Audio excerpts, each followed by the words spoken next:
asalaamu calaykum waraxmatullaahi wabarakaatu. kulanti wacan u wanaagsan idil ahaantiina halka igala socotaan waa king kabul official waa anigoo ah cabdulwaxid saciid kabul. bismillaahi raxmaani raxiim.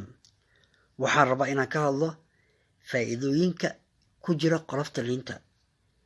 in badan oo dadka ka tirsan ma oga faa'iidooyinka waaweyn ee caafimaad iyo mid qoraxeed ee liintu ay leedahay.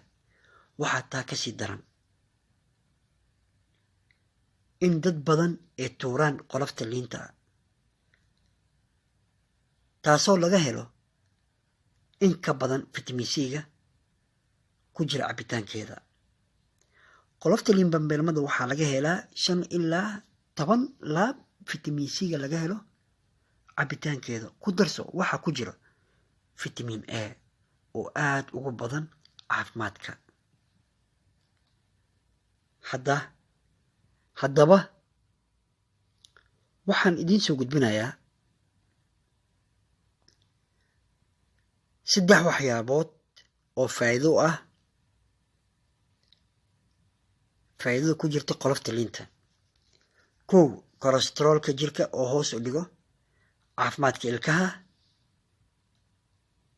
ka hortagga cudurrada wadnaha, caafimaadka ilkaha, ilaalinta caafimaadka.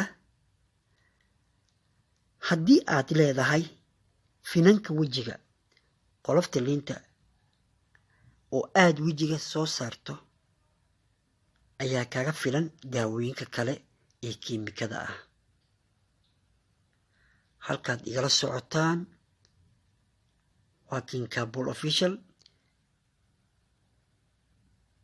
intaa ku kulmeyno muuqaalkan muuqaal la mid ah, waxaan idinka tegayaa nabaddiino. wassalaamu calaykum waraxmatullaahi wabarakaatu. janalkan waa